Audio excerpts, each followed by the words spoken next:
Hey, I've noticed that more and more people have been finding my channel, specifically the Anaconda rewatch videos, and to that I say welcome.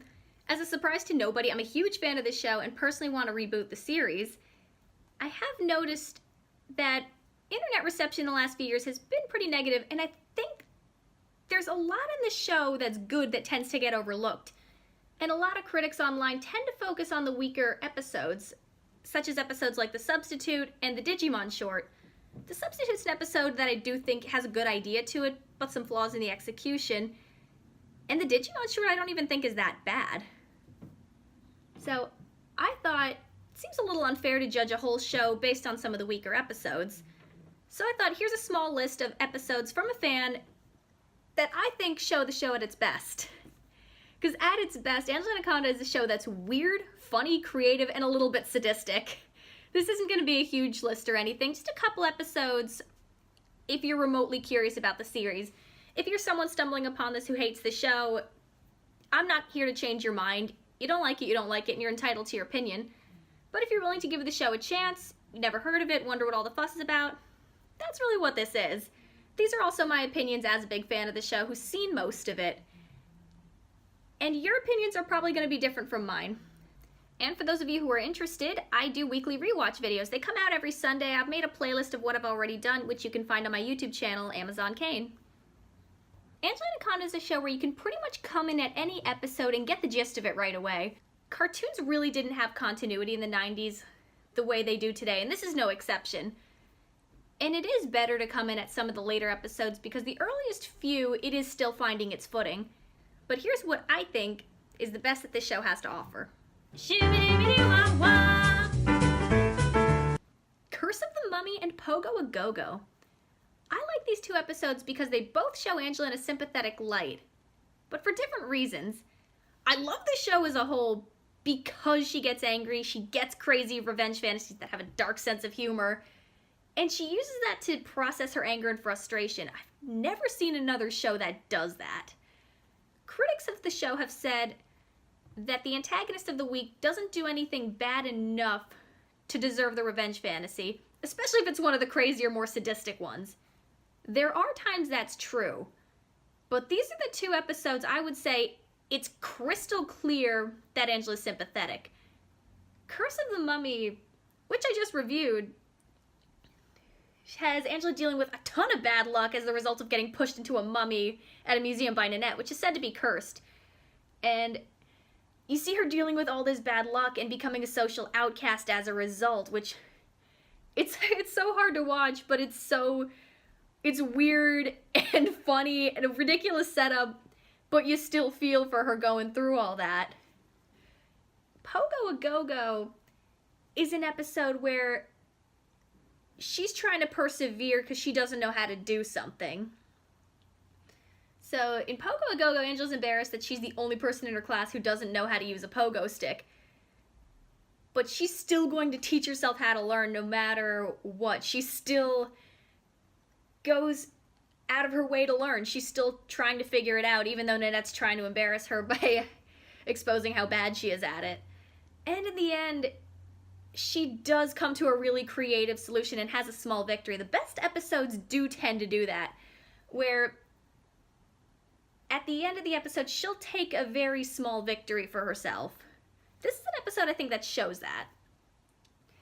By the power of perseverance and definitely a more positive influence than negative.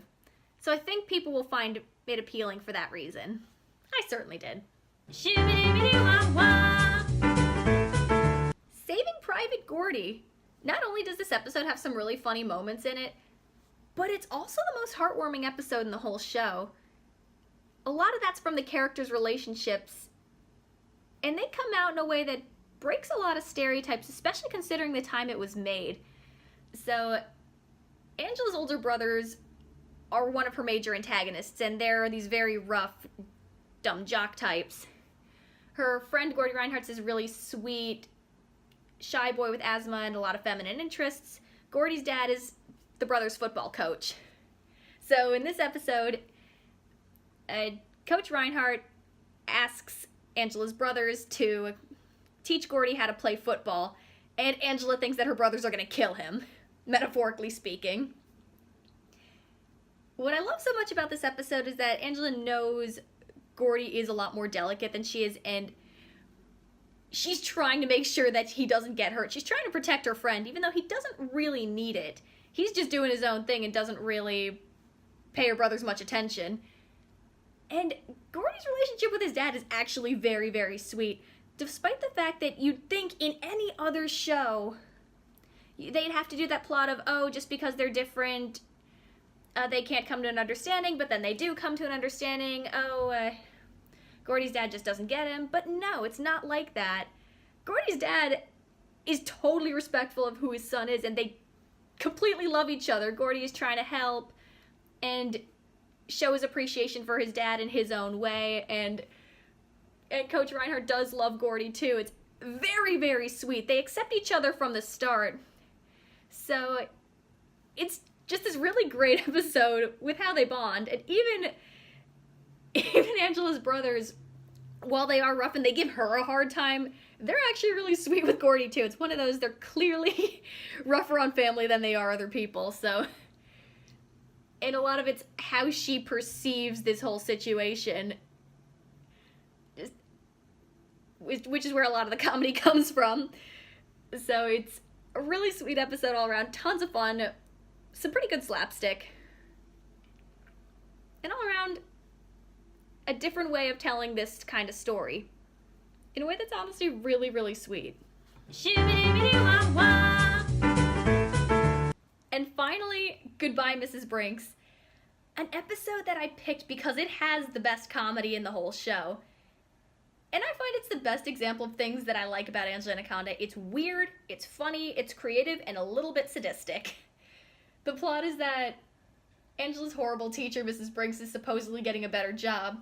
Angela and her friends decide to act extra good so that she leaves, and Annette and her friends decide to act bad so that she stays.